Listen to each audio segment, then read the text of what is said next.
Hi, this is me, Dr. Deepa Rawat. Today I am also very ill and sorry for the voice and the volume I am having.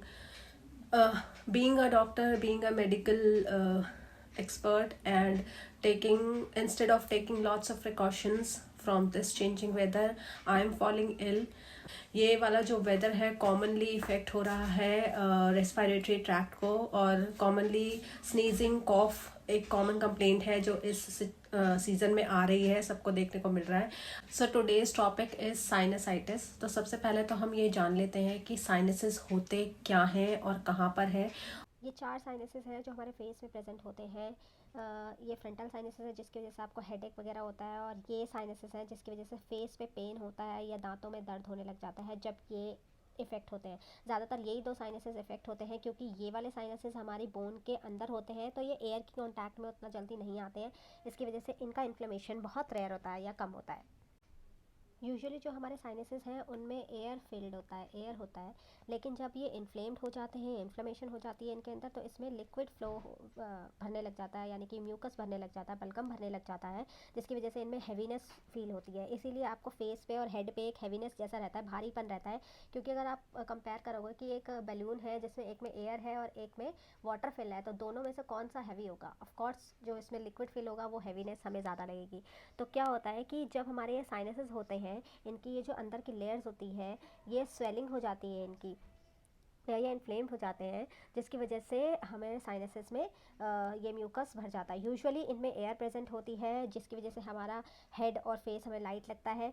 तो 2 reasons होते हैं sinusitis होने का. एक तो ये होता है कि इसके अंदर म्यूकस की प्रोडक्शन बहुत ज़्यादा हो रही है, मतलब लिमिट से ज़्यादा प्रोडक्शन हो रही है, तो बार बार ये भर जा रहे हैं. ठीक है. और दूसरा रीज़न है कि ये प्रोडक्शन तो ठीक हो रही है, लेकिन जो ये साइनसेस में का ड्रेनेज है, यानी कि जो इनका ड्रेनेज पाइप है, जैसे आपकी छत पे पानी भर जाता है बरसात का, तो एक पाइप होता है ना ड्रेनेज, जिसकी वजह से हमारा सारा का सारा पानी बाहर निकलता है. तो ऐसे ही ये एक ड्रेनेज पाइप्स होते हैं, तो उसमें ब्लॉकेज आ जाती है, तो भी हमें साइनसाइटिस होता है. तो यूजुअली जब हमारा साइनसेस में एयर होता है फिल्ड, तो उसमें कोई इन्फ्लेमेशन नहीं होती. लेकिन जब इनमें लिक्विड फिल ज़्यादा रहने लग जाता है और ये इसका ड्रेनेज कम या फिर ख़त्म हो जाता है, तो इसमें बैक्टीरियाज और अदर जर्म्स जो हैं वो ग्रो करने लग जाते हैं, और म्यूकस जो है वो बाहर ड्रेन नहीं हो पाता है. और जो एयर का फ्लो है, जो एयर बार बार इसको क्लीन करती रहती है, जो एयर का फ्लो है वो एयर का फ्लो अच्छे से नहीं हो पाता है, जिसकी वजह से हमें साइनसाइटिस होता है.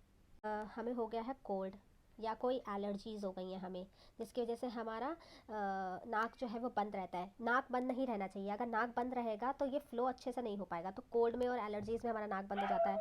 या फिर एडिनोइड्स की वजह से भी नाक बंद रहता है, स्टफनेस होती है, जिसकी वजह से साइनसाइटिस उन बच्चों में होता है. कोल्ड होता है, एलर्जीज़ होती हैं, या फिर हमारे नाक की हड्डी जो है वो टेढ़ी हो रखी है, उसकी वजह से भी एयर का फ्लो अच्छे से नहीं हो पाता है. या फिर नोज़ में कोई पॉलिप है, यानी कि कोई मांस बड़ा हुआ है, ये भी एक कारण होता है. यानी कि रिस्क फैक्टर्स क्या क्या है हमारे, रिस्क फैक्टर्स अलग होते हैं, रीजंस अलग होते हैं. रिस्क फैक्टर यानी कि इस चीज़ को करने से ज़्यादा चांसेस है कि आपको साइनसाइटिस होगा. या तो आपको जब आपको एलर्जिक राइनाइटिस हुआ है, यानी कि आपको कोई एलर्जी है जिसकी वजह से आपको कोल्ड हो रखा है, तो उन कारण उन लोगों में ज़्यादातर साइनसाइटिस वो डेवलप हो जाता है. या फिर जो लोग स्मोकिंग करते हैं उनमें भी रिस्क बढ़ जाता है. ठीक है. या फिर उनका इम्यूनिटी, जिन लोगों का वीक है, इम्यूनिटी वीक है, उनमें भी हो जाता है. ठीक है. या जो सिम्टम्स आते हैं वो स्टफ्ड नोज, यानी कि नाक बंद हो गई है ऐसा लगता है. यहाँ पर इस पोर्शन में पेन होने लग जाता है, टच करने पे भी दर्द होता है, टूथेक, आपको दांत में भी दर्द हो सकता है, हेडेक होता है मोस्ट कॉमनली, फीवर, लैसिट्यूड, ऐसा लगता है कुछ करने का मन नहीं करता, और हमें लगता है कि ये जुकाम के सिम्टम्स हैं. तो ये जुकाम नहीं है, ये it's not only common cold. You are suffering from sinusitis and this can cause fever also.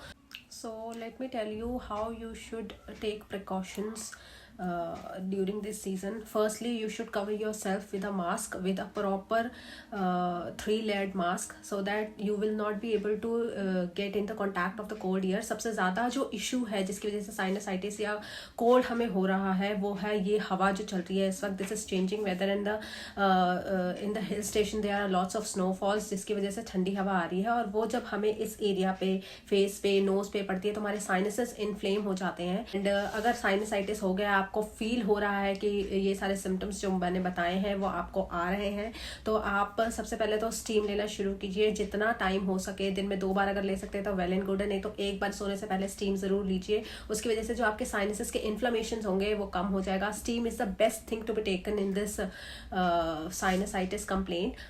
ज़्यादा हमें फील होता है या इस एरिया में ज़्यादा फील होता है, क्योंकि ये कॉमनली कांटेक्ट में आते हैं। हमारे जो मैक्सिलरी साइनसेस हैं, जो फ्रंटल साइनसेस हैं, ये जल्दी कांटेक्ट में आते हैं हमारे एयर के साथ, तो यहाँ पे इन्फ्लेमेशन ज़्यादा होती है। इसके लिए हमें इसको गर्म कपड़े से सिकाई भी करनी है। नॉर्मल इस कपड़े को तवे पे रख के आप गर्म कीजिए और यहाँ इस पोर्शन पे आप हल्का 10-10 मिनट के लिए रात में सोते टाइम सिकाई भी कर सकते हैं, वो भी बहुत अच्छा है। साइनसेस का इन्फ्लेमेशन जो होता है वो कम हो जाता है। And the last thing I wanted to talk about कि जो हमारा नोज़ है वो ब्लॉक रहता है। अगर हमारा नोज़ जो है वो ब्लॉक रहेगा तो साइनसेस का फ्लो जो है, जो उसमें फ्लूइड कलेक्ट हो गया है, वो निकल नहीं पाएगा और हमारे साइनसेस और ज़्यादा भर जाएंगे और इन्फ्लेमेशन हो जाएगी। तो कोशिश ये करनी है कि नाक नहीं बंद होने देनी चाहिए। Sinusitis is only complain of upper respiratory tract infection, जिसमें हमें प्रिकॉशनरी मेजर्स ज़्यादा इंपॉर्टेंट है rather than taking the medicine. और अगर हो भी गया है आपको साइनसाइटिस तो विदाउट मेडिसिन भी बहुत अच्छे से क्योर हो सकता है। सिर्फ आपको स्टीम लेनी है, इसको साइनसिस की सिकाई करनी है, ठंडी हवा के कॉन्टैक्ट में नहीं आना है, अपनी नाक को नहीं बंद होने देना है। सोते टाइम अगर नोज़ ब्लॉक होता है या मतलब जब आप काम कर रहे हैं तब भी नोज़ ब्लॉक होता है, स्टीम सबसे अच्छा तरीका है। स्टीम लीजिए, नाक खुलेगी। और दूसरा जो है सलाइन ड्रॉप्स आती हैं हमारी, जिसमें सिर्फ नमक और वो पानी होता है वो बाजार से बनी बनाई ड्रॉप्स भी मिलती हैं, उसका स्प्रे भी मिलता है, वो भी आप ले सकते हैं। घर में भी आप उसको बना सकते हैं। इतने से पानी में हल्का सा नमक डाल लीजिए, नमक कोई भी डाल सकते हैं, तो आप एक नेजल सलाइन ड्रॉप्स बना लेंगे, जिसको आप अपने टाइम टू टाइम नाक में डालना है और ये नोज़ जो है आपको ब्लॉक नहीं होगा। और सबसे इम्पॉर्टेंट चीज़ जो है, हम जब भी हमें कोल्ड होता है या हमें कॉफ हो जाता है तो हम बलगम निकालने की कोशिश करते हैं नाक से भी। We use to what we do, we blow the nose, है ना। जितना हम नाक को साफ करते हैं हमें लगता है कि जो है हम अच्छा कर रहे हैं, लेकिन you are creating more problem for your sinuses and your inner nasal lining. जो नाक के अंदर की जो टिश्यूज होते हैं उसको आप बहुत ज़्यादा इंजर कर रहे हैं। तो अब उसको ब्लो करेंगे तो हमें साइनसेस से बहुत ज़्यादा प्रेशर पड़ता है और वो बहुत ज़्यादा इन्फ्लेमेशन उसकी बढ़ जाती है। और सिर्फ अगर आपको कोल्ड है तो साइनस होने का मतलब साइनस तक जाने का रीज़न यही है कि हम नोज़ ब्लो करते हैं और इन्फेक्शन नोज़ से साइनसेस में ट्रैवल कर जाता है।